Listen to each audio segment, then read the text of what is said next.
Ngayong holiday season, usong-uso na naman ang bakasyon kasama ang buong pamilya. Pero, mag-ingat po kayo dahil sa reklamo na aming natanggap, naku po, ang inaasahan nilang bakasyon grande na uwi sa pambubudol. Paano nangyaring modus na ito? Yan ang ating ibubuking. Talamak at kaliwat kanan pa rin ang mga naitatala mga scammer sa bansa. At karamihan sa kanila sa social media umaatake at naghahanap ng mabibiktima. Lalo na ngayong Disyembre kung saan mas aktibo ang mga kawatan. At dahil sunod-sunod na holiday, marami ang naengganyong magbakasyon sa mga #staycation. Sa datos ng PNP-ACG, simula taong 2023, nasa higit 200 na ang naitatalang biktima ng tinawag na accommodation scam o travel and tour scam. At patuloy ang paglobo nito hanggang ngayong taon. Nakilala namin si Melanie, hindi niya tunay na pangalan, biktima ng accommodation scam. Kwento niya, Setyembre nito lamang taon na magpadala siya na mensahe sa isang FB page na nag-aalok ng murang accommodation sa isang sikat na hotel sa Maynila. Matapos ay nakausap niya ang nagpakilalang umano'y representative hotel. Matapos ay nakausap niya ang nagpapakilalang umano'y hotel representative.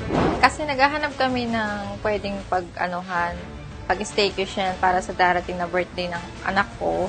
Then, nag-search ako sa Facebook. Nakita ko nga yung staycation na yun. Doon, nag-message ako.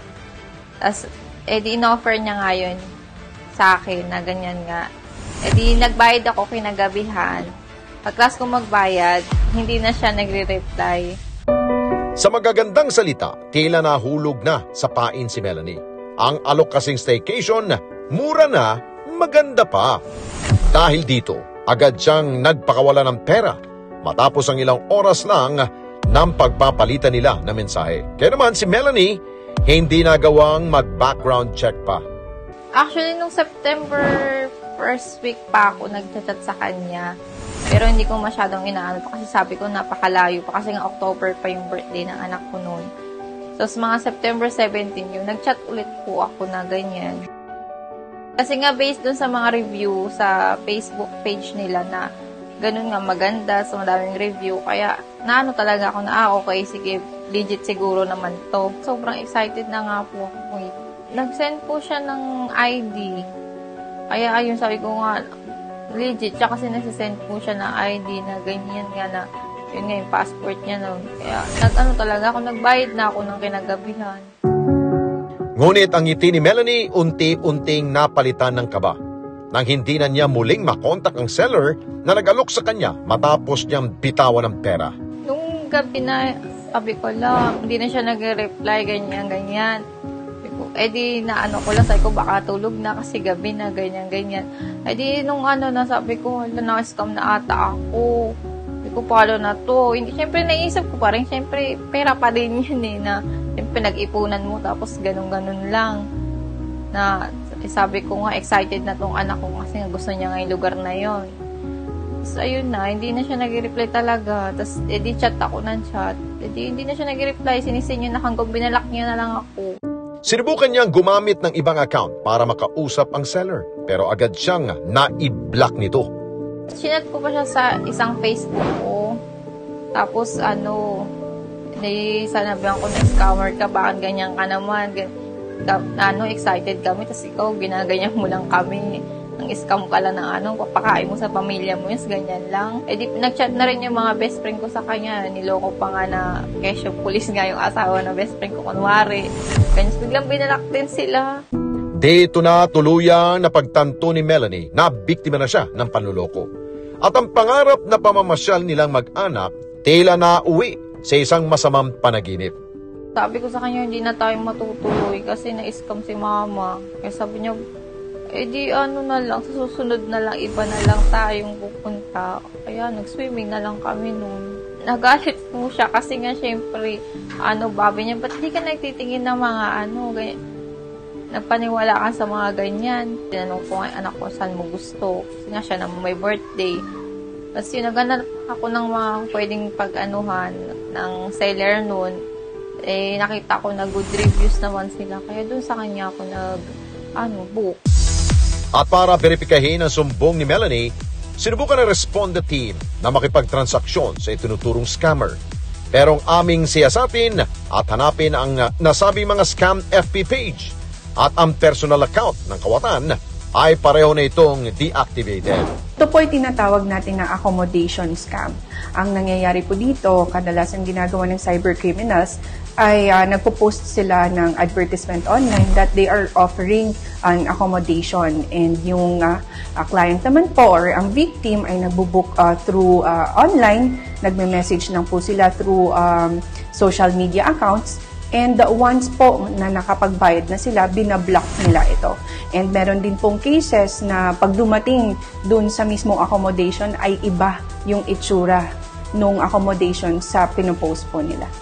Ang other naman po na ginagawa nila ay nag-grab photo po sila doon sa mismong legit na sites. And meron din po na gumagawa ng mismong clone na website. Kaya akala ng mga clients or yung mga nabibiktima ay legit itong website na ito. Sinamahan ng Responde team si Melanie para makapagsampa ng reklamo sa tanggapan ng PNP Anti-Cybercrime Group o ACG. Doon po makikita natin yung talagang nangyari, yung chronological event, kung paano po kayo nag-usap, paano po kayo nakapagpadala sa kanila ng pera, at kung anong payment service provider na ginamit. And then after that po, mag-a-apply po kami sa court ng cyber warrant. Ang cyber warrant po na i-applyan natin is yung warrant to disclose computer data dito po sa payment service provider na ginamit nila. Ang reason po kung bakit tayo mag-a-apply nun because of the Privacy Act of 2012. Para hindi po ma-violate ni ACG yung Privacy Act, kailangan po natin applyan sa court yun. And once na nag-grant ni court, mabilis lang naman po yun. Once na grant ni court, i-implement po natin dito sa payment service provider, and mag-antay po tayo ng 72 hours. 72 hours po yung binibigay sa kanila na time. And ang ibabalik po nila sa atin is yung credential kung paano create yung account. Pangalan, IDs, yung address niya po, lahat po ng pwedeng gamitin natin as evidence. And by that time po, yun yung magiging lead natin sa pagsampa ng kaso, kung sinong sasampahan. And ang mangyayari po doon is direct filing po. Hahanapin po natin ito kung sino man yung nakausap mo. Sa Facebook mo naman po, since na-deactivate na yung account, wala po tayong URL. So most likely, yung magagamit lang talaga natin is yung ito po, yung payment service provider at yung ID na sinend po sa inyo. Also, magkakandak po kami ng online investigation and cyber patrolling na rin and monitoring with regard dito po sa ginamit na account, kung legit po ba ito o hindi, at kung baka makita pa tayong maaaring kausapin na nabiktima din nila. Paglilinaw ni Police Lieutenant Arancilio, may prosesong kailangan sundin ng kanilang ahensya bago makuha ang ilang detalye ng hininalang scammer. At ang kaso maaring ihabla sa nasabing scammer ay ang paglabag sa Article 315 ng Revised Penal Code o swindling estafa in relation to Section 6 ng Republic Act 10175 o Cybercrime Prevention Act. Yun yung isasampa kasi ang ginawa pong panloloko sa iyo ay ginagamitan ng ICT or Information and Communications Technology. Yun yung mga devices, yung katulad niyan sa cellphone, nag-usap kayo sa cellphone, or it was done online or sa mga social media accounts. Kagaya nito po, Facebook.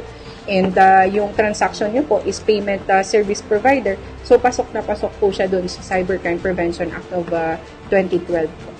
Ang possible na kaso na penalty niya depende doon sa appreciation ng court, sa gravity ng offense, though 1 degree higher po yung magiging penalty niya if ever na found siya guilty po dito. So magiging 6 years and 1 day to 12 years max yung kanyang imprisonment. Sa kabila nito, may paalala naman ang PNP ACG sa mga staycation owner na maging mapagmatyag at i-report kung sakaling magamit sila ng mga cyber criminals. Pag kayo po ay na biktima ng accommodation scam, ang pwede nyo pong puntahan ay una-una ang PNP Anti-Cybercrime Group. Ang pinaka-main office po namin ay sa Camp Crame, And meron na din po kami regional, provincial, down to municipal level. May offices na rin po kami. Kung meron man pong pinakamalapit na police station sa inyo, hanapin nyo lang po yung cybercrime desk. And kung hindi po nila kaya, i-refer po nila kayo sa PNP-ACG. Maaari din po kayong mag-check sa website namin, PNP Anti-Cybercrime Group. Meron po kaming mga hotlines doon para makatawag po kayo for inquiries po. Paalala po ng PNP-ACG, sa tuwing magbubuk po tayo online or sa mga online transactions po natin, kailangan po natin mag-ingat at maging mabusisi. Since hindi po lahat ng nakikita at napapanood natin sa social media ay tama. Mas mainam po na gumawa tayo ng do your own research para maiwasan po nating ma-scam. Ang dapat pong dalhin ng biktima ay yung mga documents na pwede nating gamitin as evidence. Ito po yung transaction nila, yung conversation po nila, and yung receipt po ng payment service provider or banking institution na ginamit ng cybercriminals. Lahat po ng ito ay ipiprint nila at dalhin po nila dito sa PNP-ACG para ma-assess po namin yung sitwasyon at alam po namin kanong gagawin. Natuto na si Melanie. Simula ngayon ay kanyang dream vacation, iaasa na niya sa legal at legit na FB page lamang kasabay ang pagiging mapanuri niya sa lahat ng transaksyon na kanyang gagawin. Mag-double check po talaga. As in, sila sa mga page, magtanong sila kung legit ba to kasi syempre marami rin naman nakaka-experience. So, dapat talaga matinding pag-iingat, double check sa lahat ng mga ginagawa, lalo na pag online transaction. Sa mga katulad ko na nagbubook online, mag-double check tayo lagi. Huwag tayong magpaniwaliwa sa mga nila sinasabi nila na ganito, may breakfast buffet kineme, yung mga nasabi nila na maraming free. Huwag tayong papadala sa mga ganong bagay kasi yun pala pag disaster na yung susunod. Ang Responde hindi magsasawa na magpapaalala. Huwag basta-bastang kakagat sa mga ipinapakita sa social media. Palagi maging sigurista at tiyakin ang inyong mga nakikita tunay at hindi imbento lamang ng mga manlulokong hangad lamang ang inyong pera.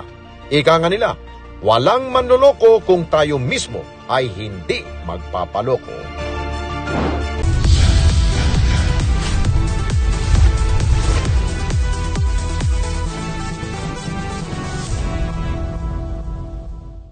Mga kababayan, salamat po sa inyo pong pagsubaybay sa Responde Mata ng Mamamayan. Para mapanood pa ang iba pa naming pagresponde sa ating mga kababayan, i-click lamang ang subscribe button o i-follow lamang ang Net25 social media pages at Net25 TV.